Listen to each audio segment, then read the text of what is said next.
Jack, Hi. if you could enter the Animus and pick a time period to go back to and explore, what ancestor, if any, would you want to go back and visit the experiences of? We can't change anything, right? Can't change anything. No, that's there might be some nonsense in Assassin's Creed Valhalla I haven't gotten to yet that does involve that, but as far as I'm aware, no, we can't change anything. Okay, this might not be a great choice, but my grandmother was very into what was that called? Going back through searching genealogy, yeah. All that good stuff. And apparently, one of the ladies of the night that was murdered by Jack the Ripper. Oh. Was related to.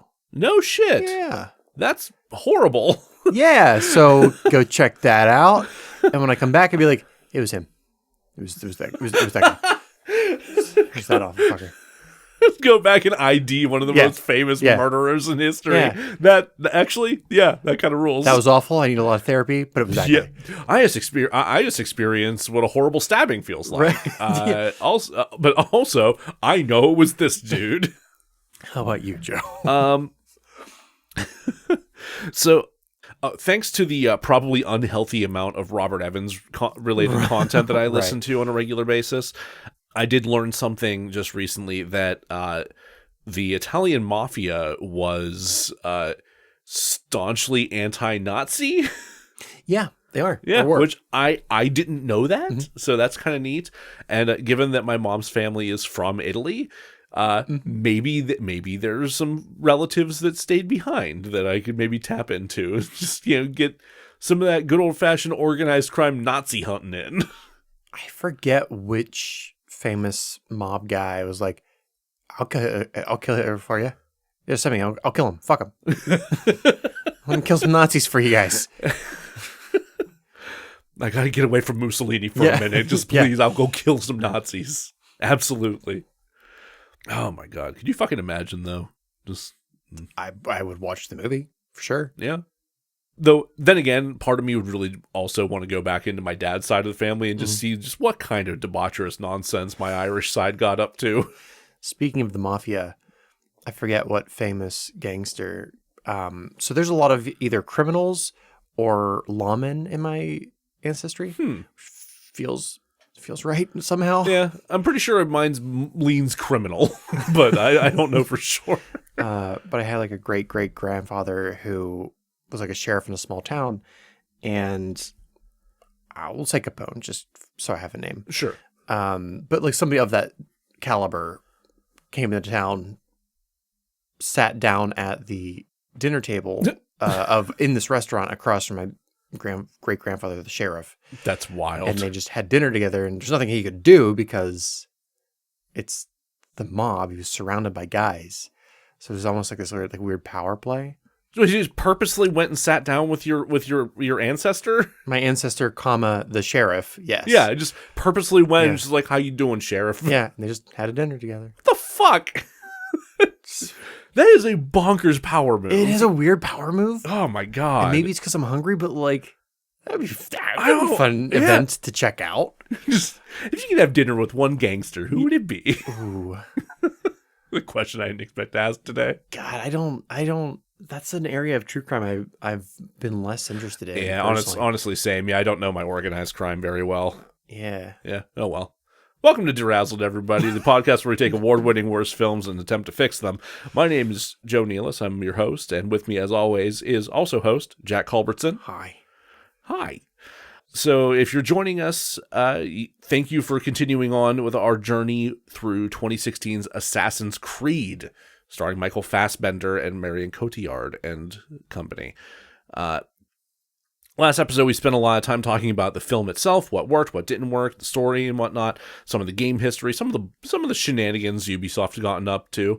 But there's something that we really didn't dig into that much, and is something that is at the crux of this series in and of itself, and is the thing that really attracted Michael Fassbender to the project to begin with, and that's the idea of genetic memory. So, Jack, how likely do you think it is that you can just jump into your ancestors' full-blown subjective memories through your through my genes? Through your genes? God, Well, it does make me glad that I've decided to never have children. So, Take that, you creepy future voyeurs. Yeah. My memories are my own, you shits. Not good, I hope. Yeah, no, there's absolutely no feasibility to this. Great, No. perfect. No, so this is the problem with the idea of genetic memory. So, Assassin's Creed depicts ancestral memories as something just straight up encoded into our DNA that can be tapped into with the right technology. So, it's a sci-fi justification to just have fun with the past, basically. The real-life idea they're building from is actually referred to as epigenetic memory. More or less, it's the idea of like altered gene expression passed from generation to generation. So I'm not a scienceman, you may have noticed. So I asked the person closest to me who does engage with science on a regular basis. Steve? My partner, Becca. Oh. So Becca was a guest. I could have asked Steve too, though. That probably would have been a good idea. But Becca's more thoroughly actively involved in like brain research and whatnot. Okay, so I figured she's a little bit more on the like actual like research and academic side of things. Where Steve Science isn't just one giant topic. Yeah, and believe it or not, you're a scientist. You know these things. More or less. So I asked Becca about this. If you listened to our Mommy Dearest episode, you'll remember her from there. She did ask that I give a caveat to this before I read her quote. Her caveat is, I mostly do brains and have only run like Sesame Street levels baby first polygenic risk scores, so epigenetics is pretty solidly outside of my expertise. I'm going to give a caveat to that caveat and remind you that I have a master's degree in literature, so I'm barely even qualified to watch that particular episode of Sesame Street. So we're just going to go ahead with what she said, because I think it has some interesting insight here. I only watched the parts with a count. Yeah, the best parts, honestly. Yeah. I just had it pointed out to me that Ron DeSantis looks like Bert if he dressed like Patrick Bateman. Fuck. Oh no, it was Ernie. Sorry, it was Ernie if he dressed like Patrick Bateman, which I'm never going to unsee that. Anyway, so Becca's Dr. Hayes' more educated summation of epigenetic memory. So epigenetics is mostly about which genes are getting expressed and which ones aren't, because the genetic code is huge and you're never expressing all of it. The closest thing to epigenetic memory, as in how the Assassin's Creed franchise portrays it, to my understanding, would be something like generational epigenetic inheritance, where the genes that were suppressed or promoted in your parents are also suppressed or promoted in you. So, like, if your parents' immune system was upregulated in ways that helped them resist a particular infection that was local to them, your immune system might also upregulate in the same way. It has to do with histones and proteins as that they pass on to you during fetal development. What it isn't is subjective lived experiences of your ancestors. Yeah. The blank smile on Jack's face as I read that. That's beautiful. Degree. Yeah, we're idiots when it comes to this shit. I don't know shit about genetics outside of the square things that you had to do in science class when you were a kid. Punnett squares. Mandelbrot.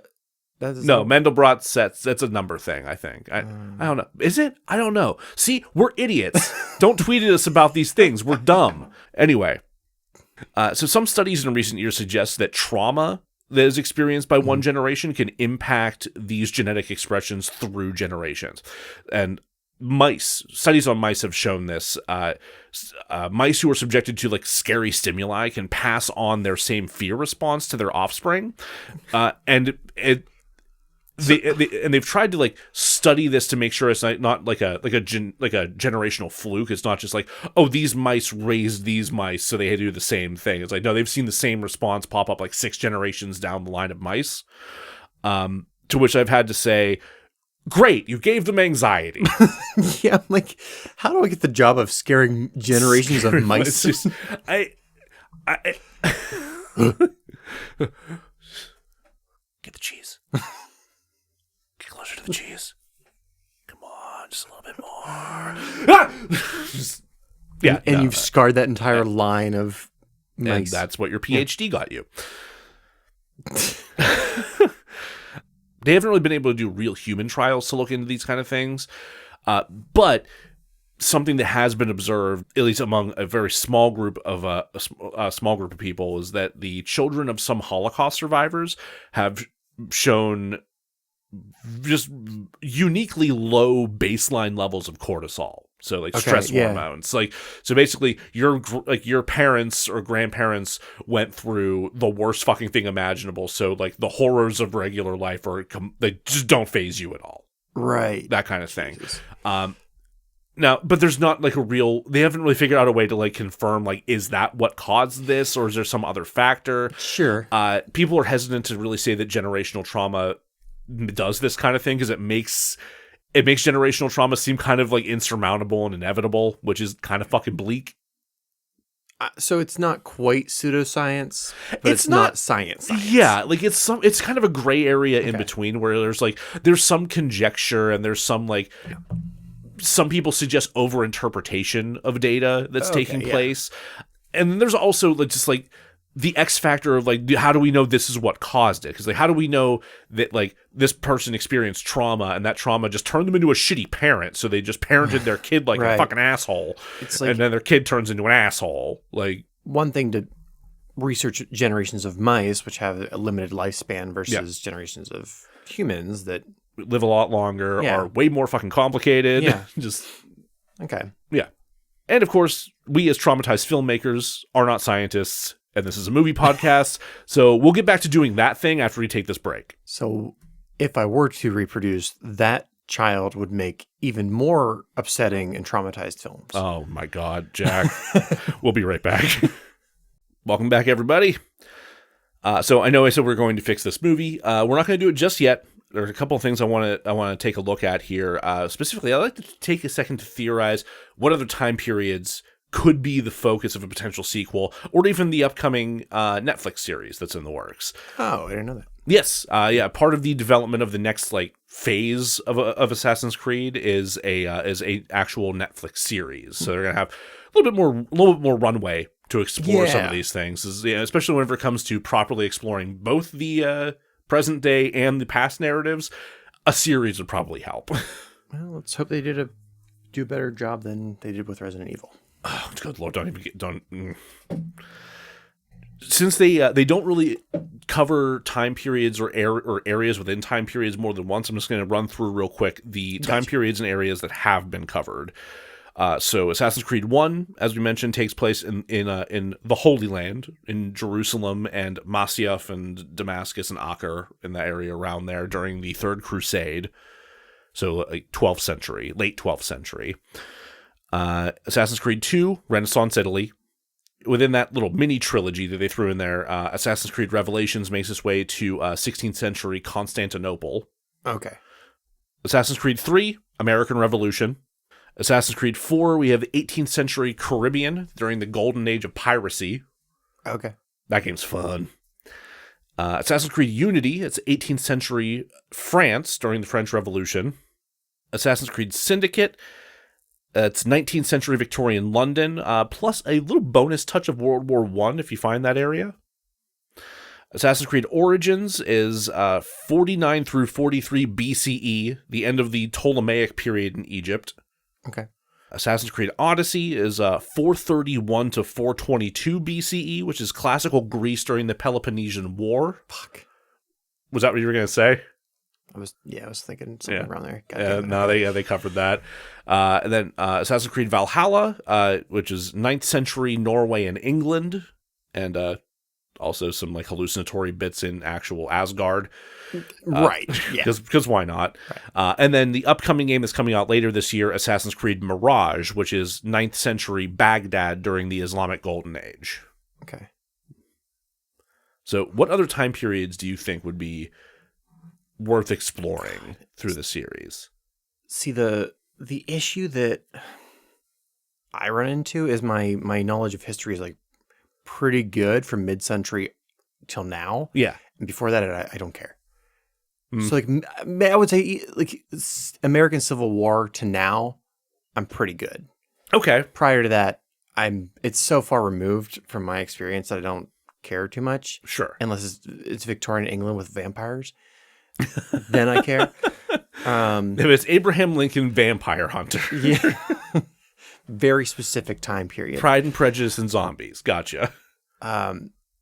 So like I would like to see especially for doing like political intrigue, some fuckery that the CIA got up to. Oh my God. MK Ultra shit.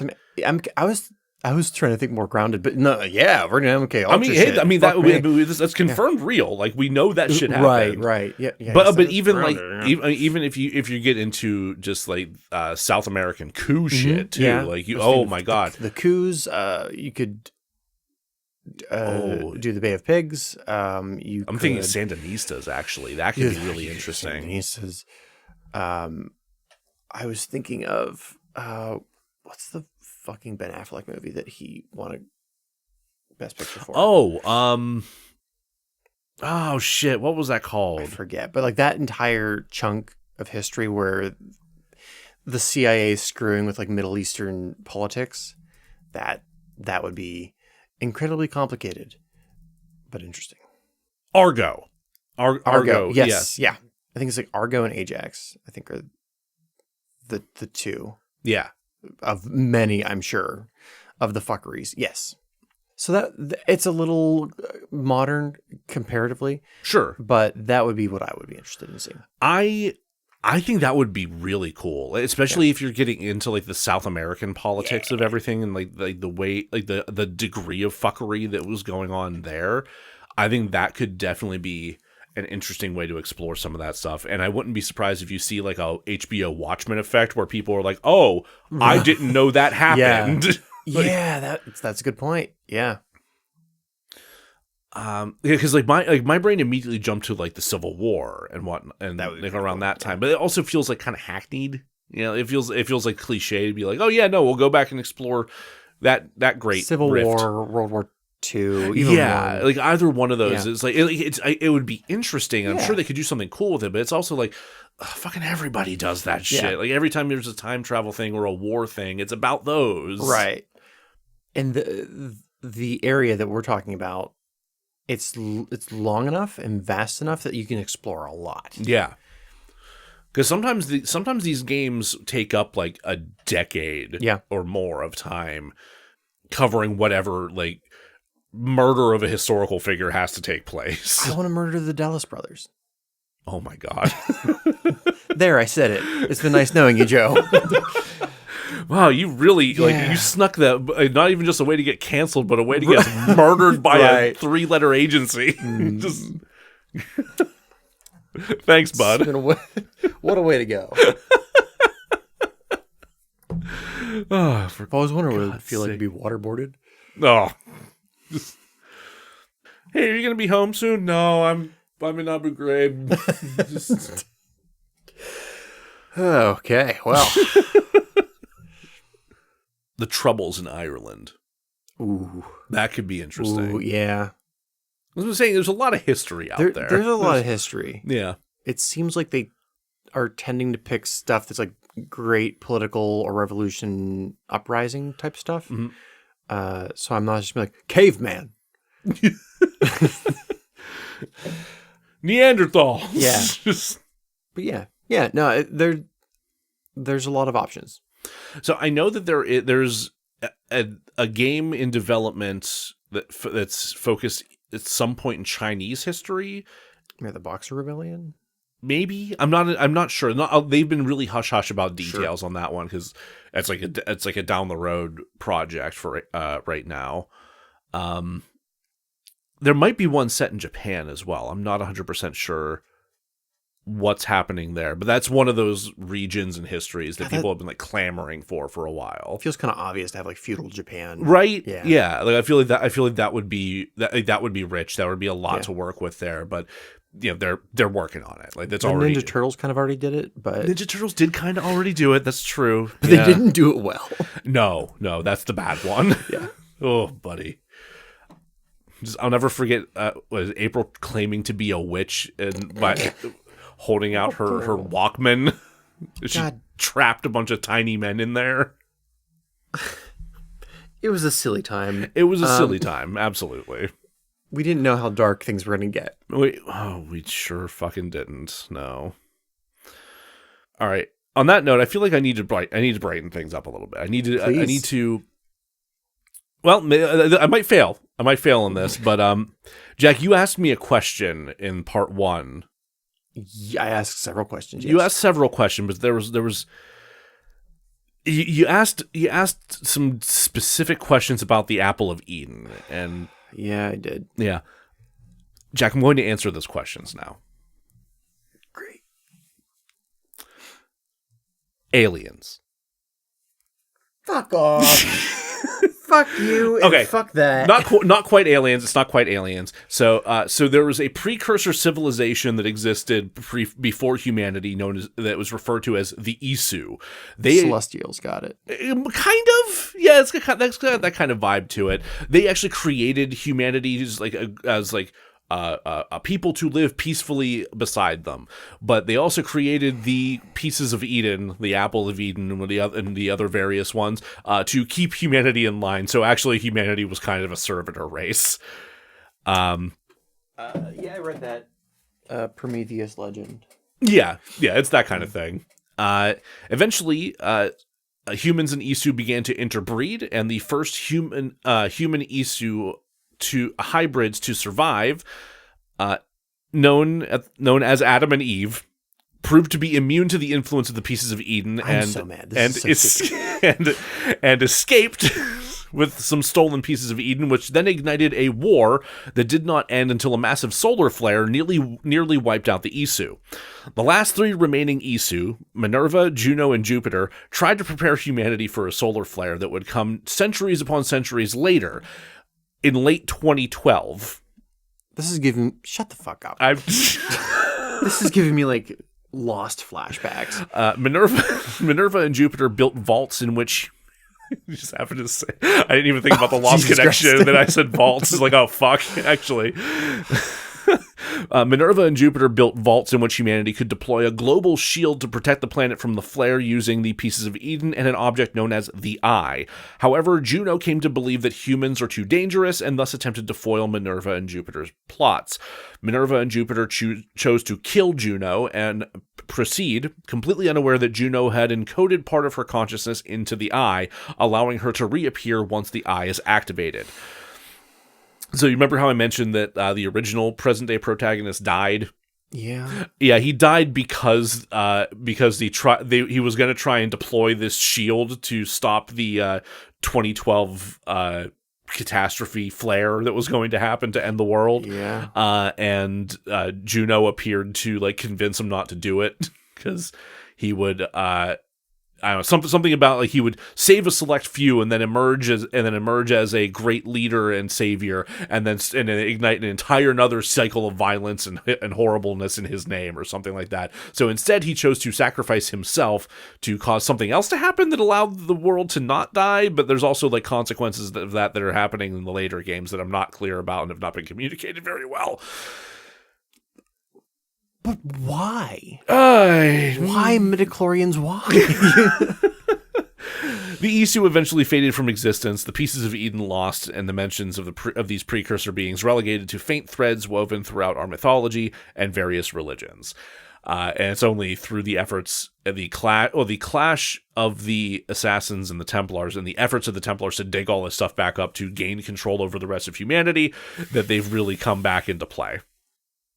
I don't know why. I can't answer that why there, Jack. But it does kind of explain why an order of assassins that was specific to a particular time and place and part of Islamic culture somehow formed in ancient Egypt in the days before Christ. You were not wrong. I did hate that. It felt like they did well, but it's so early in the series, right? It's like they've already hit on that weird shit in the second or third game. Mm. So it's not like they pulled it out of their ass. They knew this shit. Oh yeah, they've been planting seeds the entire time. It's in Assassin's Creed 2, there is a feature known as the Truth, I just want to punch the Pope. I just want to punch the fucking Pope. Is that so much to ask? I just want to punch Pope Borgia in the goddamn face. Like, is that so much to ask? But no, there's a series of optional side quests and puzzles that you can solve, referred to as the truth. And if you solve them, you get these conspiratorial tidbits of information about like stuff that was not quite what it seemed in the past. So there's like you learn that there were pieces of Eden present in certain situations or held by certain members of the United States Supreme Court and certain things. And then it all culminates into revealing to you this strange video, which I'm not sure how the fuck this exists, but it's literally video of Adam and Eve escaping with pieces of Eden from whatever like compound the Isu had them in. What in the David Miscavige bullshit are you Yeah, it's bonkers. It's absolute bonkers nonsense. Okay, well, I'm not going to get less upset, so I'm pretty mad. I do miss my Lovecraftian monsters who don't give a fuck after listening to whatever those are. Yeah, this is definitely different than the indifferent universe that you have posited. This is much more of a goofy clusterfuck. It is it's some meddling goofy clusterfuck. Yes, that's a good way to put it. Don't you wish they'd include some of that stuff in the movie, Jay? No. No, I don't. No, I'm very okay with that having me left out. They made a good decision there by leaving all of that out. Yeah, I think they did too, honestly. I didn't like that they were doing biblical shit, let alone alien biblical shit. Hearkening back to the like weird Mayan calendar apocalypse that people talked about. Yeah, missed opportunity. Yep. Let's take a quick break and then we'll come back and fix this movie. Okay, yeah. I like my biblical fuckery to be like, don't look into the light, Marion. And I'm like, okay, I won't. And that's all I need to know. That's all you needed to know. Yeah, some Nazis get their faces melted and it's great. Loved it. Yeah, no, this is way more convoluted than that. We'll be right back. Welcome back, everybody. It's time for us to attempt to fix Assassin's Creed. Now, to be 100% clear, as I mentioned in the first episode, I actually like this movie a lot more than I remember from my first viewing back when it came out. But as we've discussed, there's definitely some improvements that need to be made here. If you're not familiar with how we typically do things, we have a couple of rules that, in place whenever it comes to fixing a movie. It has to be done in a way that would have been feasible at the time of production. This being a more modern production, not hard. We have allotted ourselves 2 recastings, unless, of course, somebody in the movie turns out to be a like Kevin Spacey level piece of shit. Or Jeffrey Jones rule. The Jeffrey Jones rule is established in our Howard the Duck episode. If they have done something reprehensible, and then they can be a free replacement. Yeah, not applicable in this movie, as far as I can tell. Not unless people are listening to this from the future, and Michael Fassbender likes to eat human flesh. Armie Hammer already did that. It's kind of hackneyed. Yeah, we're okay with it now. No, we've evolved as a culture. Cannibalism. Weird, huh? Yeah. Herman Melville didn't see this coming. Fuck. I don't think any of the main cast of this movie needs to be replaced. As we discussed, like they all put on pretty serviceable performances. Like, none of them really like shine per se, but like they're all pretty good. The only one I think I'd mentioned potentially Ariane Lebed. Mm-hmm. Like she did a pretty good job with like dialogue wise, like emotion wise, like acting wise, pretty solid. But the lack of comfort in her stunt performances kind of took me out of a couple of those moments. I'm not sure. I don't think that that's necessarily a replacement level offense, right, but if I were to put somebody into that role that I think could handle that interaction and those scenes, but would also potentially be more comfortable in the stunt situations, I would, based on who I could find that would be available at the time. Sure. Because originally Alicia Vikander was going to be cast in this role, but then she took a role in Jason Bourne. She would have been good. She would have been good. I found Jordana Brewster, who's probably best known as Mia Toretto in the Fast and the Furious movies. A franchise I've actively tried to stay away It from. is a movie, yeah. There's a franchise that you've like purposefully not watched, Yeah. and I've seen a few of them, or a couple of them. I'm mad it exists. Yeah, it's fine. It's I guess it's understandable, but also like a bunch of people that we know are like super into it. Yeah, I know it's like high budget camp. Yeah, which I kind of want to go through and watch all of them, but I'm not in like you go right ahead. I'm not in a rush to do it. Let's say, but I would consider casting her in this particular role since she may. She's perfect. I don't know if I don't know if that particular character is like involved in a lot of the stunts and whatnot, but Sure. Who knows? Maybe. Instead of recasting a second character, I'd actually like to add an action unit director to this film to help assist Kurzel and his cinematographer Adam Arkapaw with capturing more visceral and engaging fight and stunt sequences. Probably a good choice. I mean, I think so. Like we said, that was one of the most pressing issues with this is they weren't getting good footage of these stunt moments, and it really hurt the film. So I think the choice for this role, for this responsibility, is an absolute no-brainer. Chad Stahelski. 2014's John Wick set an entire new bar for what an excellent action film looks like, and that is largely due to Stahelski's stunt experience translating into outstanding cinematography, solid editing, and believable choreography. Directed very well as on top of that. As we'd mentioned, there were as few cuts as possible, allowing you to really feel the impact of the hits and shots, and very intricately plotted camera motion to help really translate some of the more key moments. Like think about the club shootout in John Wick 1, where he eventually gets thrown off of that second floor balcony. You feel the impact of him hitting that floor whenever, like, because they let it play out as just one big shot just happening right there. I'm all about it. I think it's a great choice. Thank you. Yeah. What's more, actually, they could take further influence from this franchise because it is a absolute model in intricate yet subtle clandestine world building.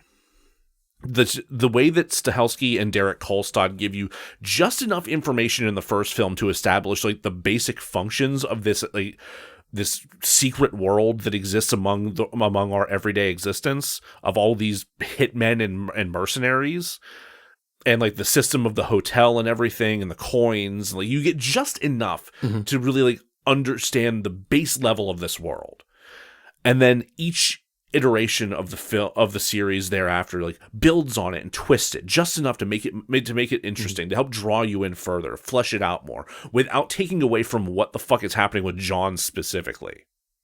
I've only watched the first one. The second one might be my favorite. Okay. The third one's also very good, and also features Halle Berry. I haven't seen her in a minute. But she also like commands a couple of armored dogs that get in on the violence and like fuck some people up. I watched a dog leap off of Halle Berry's back to climb like a 20-foot wall and bite a dude in the junk. Like incredible. I see that as a movie franchise I would not mind sitting down and watching the whole way through. I have all of the available Blu-rays right now, so we will do that. Now you might be asking, if you are asking this, I question why, but you might be asking, Joe, if you're suggesting Stahelski is an action unit director, why not focus on his last turn as an action unit director before Assassin's Creed came out? That's a great question, but the answer to that question is incredibly stupid, because the answer is, I refuse, because that movie is Hitman Agent 47. And that movie was absolutely fucking terrible. Have you seen a Hitman Agent 47, Jack? No. Would you like to guess the Rotten Tomato score for Hitman Agent 47, Jack? 7. 8. Huh. Yeah. Audience score 40, but yeah. Right. There's no accounting for taste, I guess. Just genuinely one of the most boring action movies I think I've ever seen in my life. So disappointing. Yeah, and especially considering this was supposed to be a remake, because it was the second time that they'd made a Hitman movie. The 2007 one starring Timothy Olyphant did infinitely better than this, by which I mean it did 20. 16. Close. Yeah. It doubled. It doubled the score. Yes. Better. It's better. I will say for Hitman Agent 47, I enjoyed Zachary Quinto. Because you don't see Zachary Quinto enough these days. No, so even though this movie was terrible, it was nice to see him in some capacity. Pittsburgh's own. Local boy. CMU grad. Gotta love him. But again, like the action was like fine, but it doesn't hold a candle in any way to John Wick. So we know the pinnacle of what Stahelski is capable of here. Sure, yeah. Okay. Now, the story. I will say there are portions of this where I just don't touch the story very much. Sure. But the way that we get things started is utterly important to me. So instead of opening on Aguilar's initiation ceremony, we're going to just start with young Cal in California finding his dead mom and being told to run. So we're like, that scene's going to play out largely the same. Like we get the the motifs of crazy. We get the blood is not your own. We get those tidbits to build off of.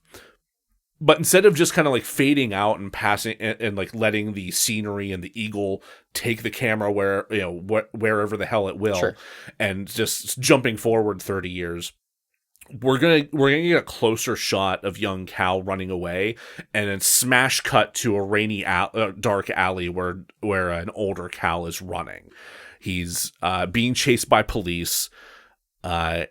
There's one version of this that I have in mind where he's just being chased by police, and you're hearing the radio chatter of the police chasing him that he's just murdered an undercover officer. That would make more sense. Yeah. I'm also going to explicitly have this just set in Texas, just make sure. Yeah, just you got a death penalty state. We're establishing that right away. He eventually gets caught by the officers and knocked unconscious. I don't want to go so far as saying like, hey, he's a white guy, they caught him, but like he gets far enough out that there are witnesses, so they can't just exact revenge on him right there. Cal wakes up in his jail cell, woken by the priest sent to read him his last rites. This largely plays out the same way as it did in the film, with Cal being put to death and Sophia Riken watching. However, instead of waking up to Riken's face, he awakens to Riken directing a team that is rigging him into a strange chair. Groggy and barely conscious, he barely responds until Riken commands the team to begin the regression test, and Cal's surroundings fade away to show flickering shadow and torchlight. And this will be Cal's first experience in the Animus, and this is where we'll see the assassin initiation. So he starts seeing through Aguilar's eyes for the first time. They start getting that initial sync to see if he'll even work with the Animus, to see if this is even a possibility for him. And that's where we see the creed spoken for the first time. That's where we see his finger get sliced off. But that slicing, that ceremonial removal of his ring finger, jars him out of it. And so, but enough so that he's still groggy. So it's not like a big reaction like we first saw with him getting ejected. So they're able to kind of ease him out of it and be like, okay, this is what just happened to you. And like they'll explain it. They'll explain that to him a little bit. As they're doing the explanation, he's going to keep looking down to his finger. Right. He's going to think it's not there, but by the end of the scene, he looks and it is solidly there. So we have the first little inkling of the bleeding effect introduced. That's not just Aguilar fully like shadow walking at him like he's a fucking sleep paralysis demon. And it allows things to build up a little bit more naturally as the story goes on. From this point on, I want things to carry out pretty much as they did in the film. Like the major beats are going to be largely the same with a few key differences.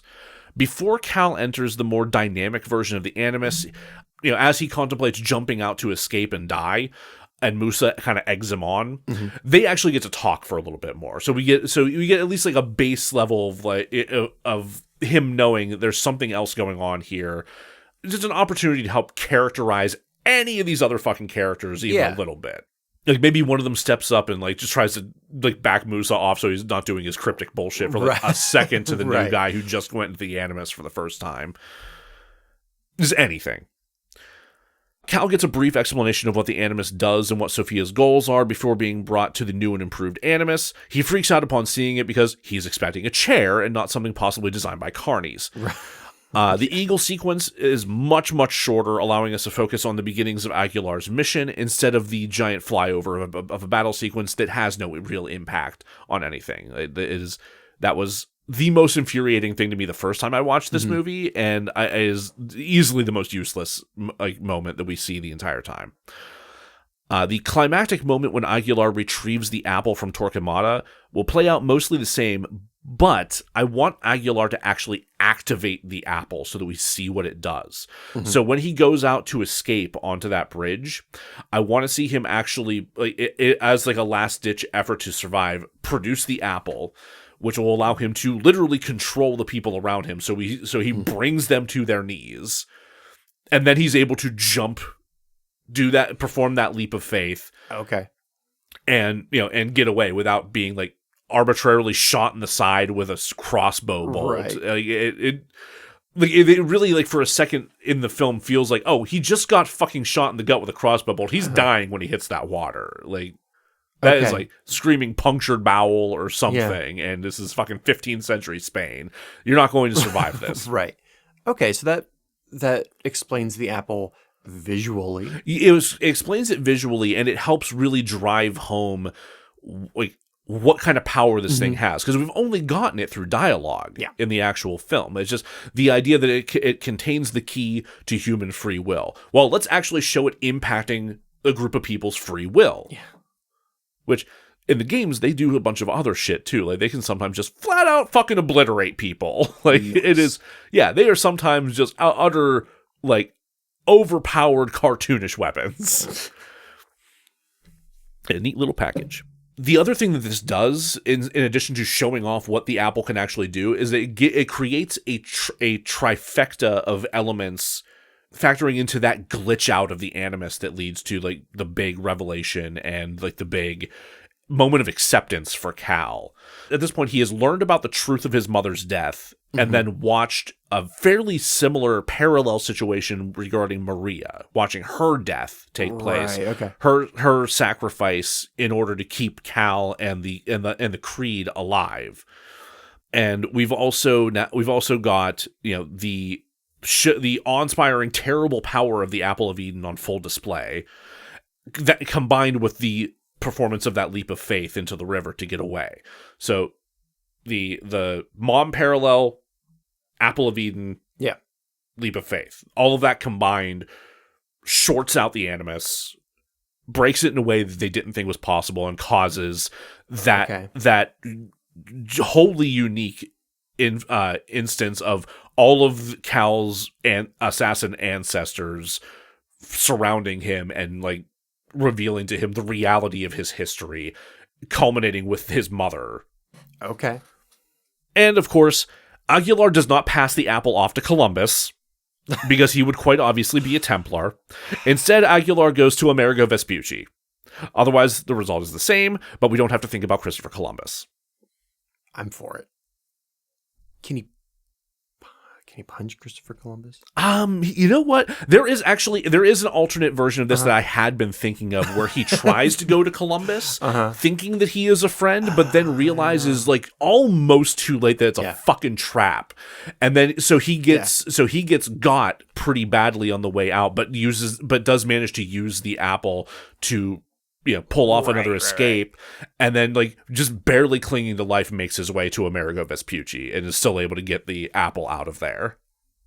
Probably an unnecessary scene, but I'm going to take it as canon. That's largely why I didn't start with it, right? Just because I felt like maybe that's a hat on a hat. Yeah, maybe it's a little much. But yeah, that is my say a punch-up of Assassin's Creed. That I wouldn't call it an overall fix, but I think it does address some of the core issues, and I think that with Stahelski helping Kurzel through this, I think it would be invaluable experience and learning for Kurzel, and also just another show-off of how fucking cool Stahelski can be behind a camera. And it gets us into the story much quicker. Which I think, again, is one of the biggest issues. Like, I mean, even Fassbender is out here saying, like, it has three beginnings, and that was a fucking mistake. Like, when the main star and producer of the film is pointing that out publicly, like, there's no ignoring it, right? How do you feel about it? I kind of wish I had had a little bit more time to write things out a little more thoroughly. Always. Yeah, which I know you feel the pain on that one. Yeah. But I feel pretty happy with this version of it. Like I feel like this would have been a very entertaining watch, and it sets up some threads to be picked up in the next version too. Yeah. Like we've now seen the Apple of Eden in use, so we now have a further route of exploration to go through to try and figure out what the fuck is this thing, because now Cal has it in his possession in the present day. And it's an opportunity to do something that we've never gotten to see in Assassin's Creed and actually play with that stuff in the present day. Because one of the biggest disappointments, for me at least, because I am, again, one of the very few people that actually gives a shit about what happens in the present day narrative of Assassin's Creed, like a fucking pervert, is that we didn't get to see a whole lot of Desmond in the present day. Like Assassin's Creed 3 gives you a couple of missions for him to actually pull off as an assassin in the present day, but they're very confined, set aside experiences, like standalone kind of moments that like they help inform the narrative, and they do some important things in terms of like killing major figures or learning new information, but then it all culminates in him sacrificing himself. Whereas like at least I was really looking forward to eventually having a full present day adventure as Desmond. Like I would have loved to have seen that, but no, just me apparently. And to my understanding, the same thing has happened again, because for a little while after Desmond died, they stopped having a current day like fixed protagonist until Assassin's Creed Origins, and then they introduced Layla Hassan. So you had a young woman who is an ex Abstergo researcher who built a new version of the Animus herself, not like the movie version, even though like when they were first making the movie version, they were like, this is actually way better than what we thought of, and we're going to start using this in the game. That never happened, because look what happened. The movie didn't perform well enough. They're like, maybe we're going to hold back on that idea.